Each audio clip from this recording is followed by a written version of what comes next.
J'espère que vous allez bien, j'espère que vous vous portez bien. Ce 20 mai 2025, à la surprise générale, sans que ça soit annoncé au préalablement, sans que des sources soient informées préalablement de ce qui allait être organisé à la Cour d'Alger, le procès Boualem Sansal a été condamné pour la première fois en première instance. Le procès en appel, voilà, de Boualem Sansal, de l'écrivain franco-algérien Boualem Sansal, qui est l'une des pommes de discorde entre l'Algérie et la France, qui est l'un des éléments déclencheurs de la crise politique et diplomatique entre l'Algérie et la France. Son procès en appel a été et devait se tenir aujourd'hui le 20 mai 2025. Donc, l'information a fuité à la toute dernière minute. Tout le monde s'est accouru un petit peu pour essayer de comprendre est-ce que vraiment ce procès pourra avoir lieu ou pas. Il devait avoir lieu aujourd'hui. À la fin, il n'y a pas eu d'audience puisque la Cour d'Alger a décidé donc la Cour de justice d'Alger a décidé de le renvoyer jusqu'au 24 juin prochain. Je dis bien, la Cour de justice d'Alger a décidé de le renvoyer au 24 juin 2025, c'est-à-dire d'ici plus d'un mois et de 4 jours. Ce renvoi a surpris beaucoup. D'ailleurs, la tenue même de ce procès en appel a été surprenant puisqu'il n'était pas prévu. Mais comme pour le premier procès qui a eu lieu au mois de mars, ça a été organisé en catimini. Je dis bien, rappelez-vous, il a été organisé en catimini. Il n'y a pas eu de médiatisation, à l'exception de quelques journalistes triés sur le volet, notamment une journaliste de Choror, le quotidien arabophone, qui a une tendance conservatrice, pour ne pas dire islamiste. Aucun média algérien n'a pu couvrir ce procès en première instance. Je rappelle que Boualem Sansal a été condamné le 27 mars 2025 à 5 ans de prison ferme et à une amende de 500 000 dinars. Et alors que le parquet avait requis 10 ans de prison ferme. Le procès a eu lieu au début du mois de mars, c'était en plein mois du Ramadan. Il avait été arrêté, Boualem Sansal, le 16 novembre 2024. Et pratiquement, on est à 6 mois. Le 16 mai 2025, il a commémoré ou célébré son triste anniversaire de son 6 mois de prisonnement. Novembre, décembre, janvier, février, mars, avril, mai. Donc 6 à 7 mois de prison ferme. Et l'affaire Boualem Sansal commence à être reléguée au second plan. Malheureusement pour lui, parce qu'entre la France et l'Algérie, il y a énormément de sujets de dissension, notamment, la dernière en date, c'est les opérations, ce que la presse française qualifie des opérations de barbouzerie des services secrets algériens sur le territoire français, sur le sol français, menées contre des figures emblématiques de l'opposition algérienne exilées ou réfugiées en France. Alors, ce renvoi vers le 24 juin 2025 a suscité des interrogations. Pourquoi la Cour d'Alger n'a pas voulu juger rapidement Boualem Sansal pour son procès en appel, comme ce fut le cas, ou comme c'était le cas pour son procès en première instance. Et certaines sources ont évoqué la possibilité de le condamner ou de réduire sa peine le 24 juin pour une grâce présidentielle qui sera décidée par la suite le 5 juillet 2025. Effectivement, entre le 24 juin et le 24 juin et le 5 juillet 2025, il y a à peine 10 jours. Est-ce que Abdelmajid Tebboune pourrait réellement gracier Boualem Sansal et, comment dirais-je, le libérer ou le remettre en liberté, comme le pensent ou comme l'espèrent ses partisans, ou comme le pensent certaines sources françaises comme algériennes qui connaissent bien les rouages et qui sont bien introduites dans les réseaux d'échanges confidentiels entre les autorités algériennes et les autorités françaises. Je vais essayer de répondre à cette question avec beaucoup de rationalité, beaucoup d'objectivité. Je dis bien avec beaucoup de rationalité et beaucoup d'objectivité. Jamais, je pense, je le dis, tous les éléments auxquels toutes les sources les plus fiables, les mieux introduites au sein du régime algérien me l'ont confirmé. Et tous les éléments sur lesquels j'ai basé mon analyse, des éléments que j'ai pu recouper, récupérer et confirmer au cours de mes recherches. Rien n'indique que Boualem Sansal pourrait être gracié par Abdelmadjid Tebboune. Je vous explique pourquoi. Abdelmadjid Tebboune ne peut pas gracier Boualem Sansal parce qu'il est parti trop loin dans ce conflit diplomatique et politique avec les autorités françaises et avec la France. Le conflit diplomatique et politique avec la France est parti trop loin. Nous sommes dans une impasse et pratiquement nous avons atteint une étape irréversible. Je m'explique. Pourquoi la réconciliation n'est plus possible? Parce qu'en France, il y a déjà des affaires judiciaires qui ont été enclenchées au plus haut sommet de la hiérarchie judiciaire, le parquet national antiterroriste, sur l'affaire Ahmed DZ par exemple, où déjà des officiels algériens sont emprisonnés, des officiels algériens sont recherchés, convoqués, et risquent de faire l'objet de mandats d'arrêt international. La machine judiciaire qui a été enclenchée en France dans l'affaire, par exemple, des opérations d'agression, de menaces, de séquestration, d'enlèvement lancées contre des opposants algériens et dans lesquels des responsables et des agents des services secrets algériens, des diplomates algériens sont fortement suspectés, pour ne pas dire accusés, cette machine judiciaire a été enclenchée. Elle ne pourra plus être ralentie. C'est bon. Le régime algérien est officiellement sur le banc des accusés au niveau de la justice française. Comment Tebboune pourrait donc libérer Boualem Sansal alors que la France accuse et met en accusation et recherche des officiels algériens? La logique voudrait que, peut-être certains vont imaginer que Tebboune ou que le régime algérien va essayer d'utiliser Boualem Sansal comme monnaie d'échange. Mais en contrepartie de quoi? Parce qu'aujourd'hui, depuis fin juillet 2024 jusqu'à cette fin du mois de mai 2025, le conflit politique et diplomatique algéro-français est passé par plusieurs étapes. Il a atteint un niveau tellement élevé qu'on ne sait plus comment le résoudre. Qu'est-ce que le régime algérien pourrait tenter d'obtenir en contrepartie de Boualem Sansal? Au départ, quand Boualem Sansal a été arrêté et emprisonné au mois de novembre 2024, l'idée était de l'utiliser pour pousser les autorités françaises à prendre leur distance vis-à-vis du Maroc et de la reconnaissance de la souveraineté du Maroc sur le Sahara occidental. Mais plus tard, d'autres crises ont éclaté. Bruno Retailleau, il a fait émergence, il a émergé, il s'est lancé volontairement et de façon très dynamique, très énergique dans la crise algéro-française, et il est devenu la priorité du régime algérien. Le bras de fer entre l'Algérie et la France ne concerne plus le Maroc aujourd'hui.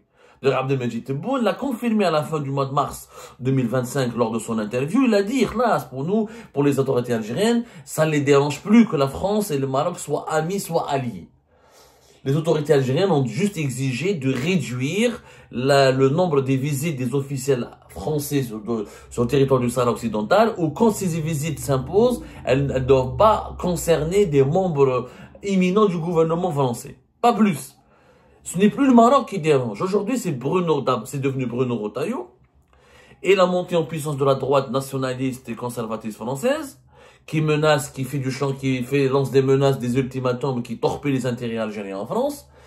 Donc, une réconciliation allait voir le jour, puisqu'Emmanuel Macron s'était engagé auprès du régime algérien à limiter le rôle de Bruno Retailleau, à calmer les ardeurs de Bruno Retailleau et à contenir les menaces hostiles au régime algérien dans la stratégie qui a été mise en place par Bruno Retailleau, la fameuse stratégie de la riposte graduée. Mais ensuite, l'affaire des opposants algériens a éclaté. Emmanuel Macron ne peut pas dire aux juges français, n'inculpez pas des officiels algériens. Ne peut pas leur dire relâcher l'agent du consulat d'Algérie à Créteil qui est impliqué dans l'affaire MLDZ. Il ne peut pas le faire. La justice, elle est indépendante. Et puis, c'est le parquet national antiterroriste. Et on parle d'entreprise terroriste. Il ne s'agit pas d'un voler des téléphones portables, braquer une banque, voler de l'argent, détourner de l'argent, blanchir de l'argent en France. Il s'agit de kidnapper, de tuer des personnes, avec pour objectif de troubler l'ordre public et des opérations menées par des officiels d'un État étranger sur le territoire français. C'est une entreprise terroriste. Donc Macron, il est bloqué, il ne peut rien faire pour le régime algérien. Classe. Macron, c'est le président, on va dire, en ce moment, c'était le président le plus pro-algérien depuis de très nombreuses années, et c'est aujourd'hui, au cœur de la classe politique dirigeante française, le moins hostile, le dirigeant français le moins hostile à l'égard de l'Algérie, le plus bienveillant à l'égard de l'Algérie et le plus amical à l'égard de l'Algérie. Mais il ne peut rien faire pour l'Algérie maintenant. Il peut pas dire aux juges français, n'enquêtez pas, libérez. Il peut pas passer sous silence les rapports des services secrets français qui disent que les services secrets algériens ont fait telle ou telle opération, ont agressé telle ou telle personne, ont fait telle pression, ont commis telle et telle dérive, on les a attrapés en flagrant délit d'ingérence, de monter des opérations musclées sur le sol français. Il peut pas dissimuler tout cela. Il peut pas passer sous silence tout cela. Donc Emmanuel Macron ne peut plus rien faire pour Tebboune. Classe, c'est foutu, ne peut plus. Le bras de fer est parti trop loin.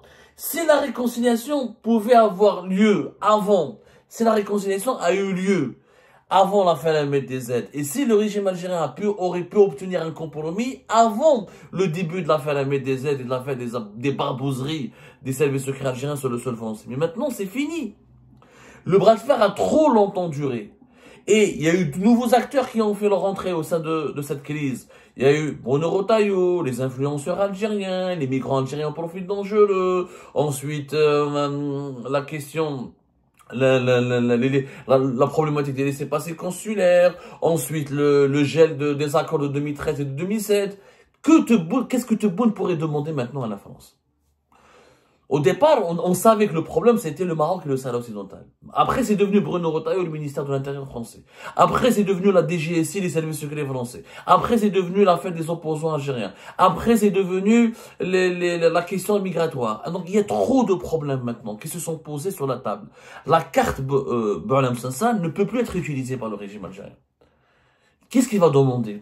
Il va dire, enlevez-moi Bruno Retailleau, je vous donne Boualem Sansal. Donnez-moi, extradez-moi au départ.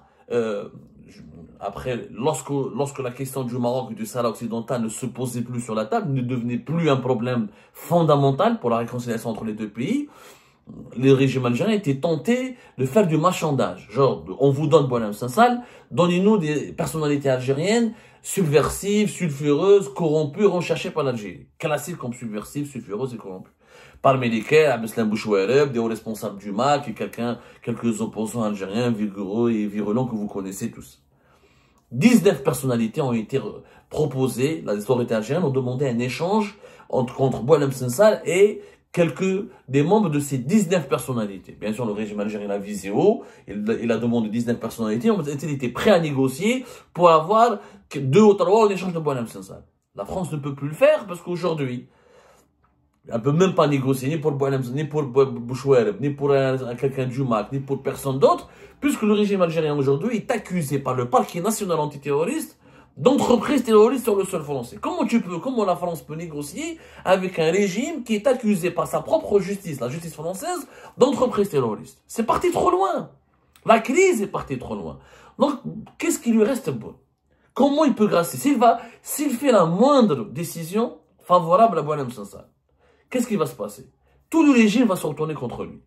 C'est Boualem Sansal, c'est Abdelmadjid Tebboune qui a insulté Boualem Sansal. C'est lui qui l'a qualifié de traître, de harki. C'est lui qui a insulté les mœurs de sa mère. C'est lui qui a ordonné son emprisonnement. C'est lui qui a demandé à ce qu'il soit jugé rapidement. C'est lui qui a demandé, c'est lui qui a géré, qui gère son dossier. Comment il peut le libérer du jour au lendemain sans craindre des conséquences totalement catastrophiques sur son clan et sur lui-même de la part des autres composants du régime algérien? Vous imaginez l'état-major de l'armée, les services secrets algériens. Vous pensez qu'ils vont accepter que Abdelmadjid Tebboune va libérer Boualem Sansal? Vous pensez qu'ils vont pas se retourner contre lui? Si Abdelmadjid Tebboune libère Boualem Sansal sans aucune contrepartie de la France, tout le régime va se retourner contre lui.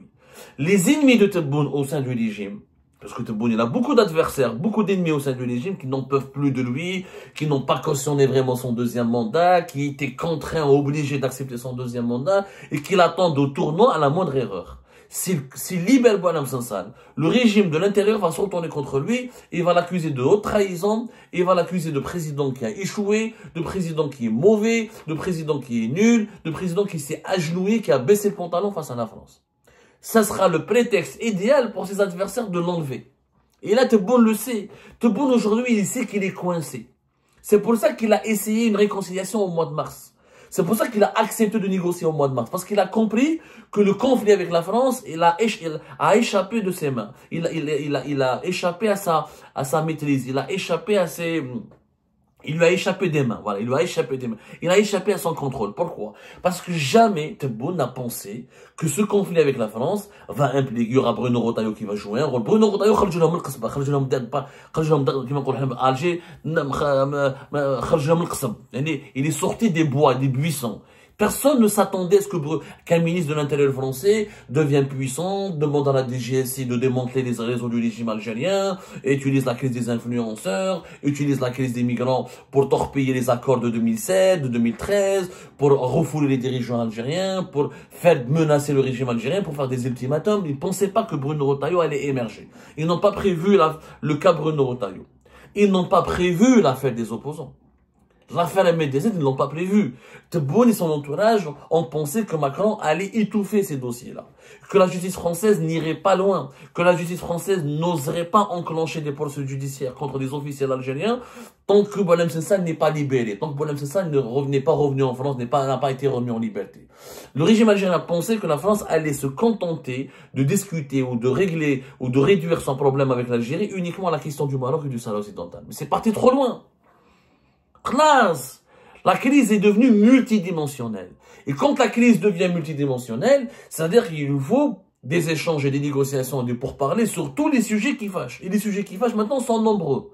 Boualem Sansal n'est devenu qu'un point secondaire du conflit algéro-français. Il était l'un des éléments centraux. Aujourd'hui, c'est l'un des éléments secondaires. Parce que même la remise en liberté de Boualem Sansal ne réglera pas le problème entre l'Algérie et la France.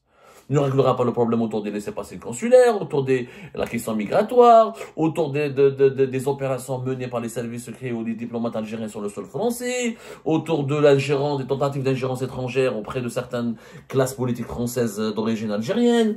Les dossiers sont nombreux, sont très nombreux. C'est pour ça que la libération de Boualem Sansal par une grâce présidentielle est pour moi une option impossible. Tebboune, il va s'élever, c'est qu'il est suicidaire. Maintenant, est-ce qu'il sera amené à se suicider pour écourter son règne à la tête de l'État algérien?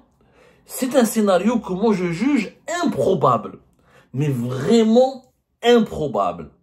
Pour que Boualem Sansal sorte de prison, il faut que tous les problèmes qui s'opposent entre l'Algérie et la France soient réglés, et ça il faut des mois et des mois, parce qu'encore une fois, la crise, par exemple, l'affaire judiciaire, comment est-ce que l'Algérie va accepter d'envoyer ses hauts responsables, ses diplomates, pour qu'ils soient jugés, pour qu'ils comparaissent devant les juges français? Jamais. Comment la justice française va faire passer sous silence les révélations faites par les rapports de la DGSI sur l'implication des autorités, de certaines parties liées aux autorités algériennes, dans le kidnapping et l'enlèvement de certains opposants algériens?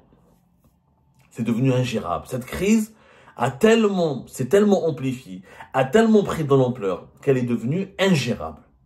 Ingérable. À moins qu'un nouveau président arrive à la tête de l'État algérien, à moins qu'un autre président français arrive à la tête de l'État français, je ne vois pas du tout comme des perspectives de décrispation entre les deux pays. Il faut qu'il y ait de nouveaux dirigeants qui arrivent au pouvoir dans les deux pays pour qu'ils puissent relancer le dialogue sur des bases saines. Parce que les actuels dirigeants dans les deux pays sont tous les deux bloqués et coincés dans l'impasse dans laquelle peut-être ils sont responsables. Ils sont responsables de cette impasse-là parce qu'ils ont conduit les deux pays à une impasse. Maintenant, qui peut faire de compromis? Et les compromis sont nombreux à faire. Parce que les dossiers de tension, encore une fois, sont très nombreux. Et personne ne peut faire de compromis au risque de nuire à sa crédibilité, à sa légitimité, voire même au risque de provoquer sa propre chute au plus haut sommet de son pouvoir.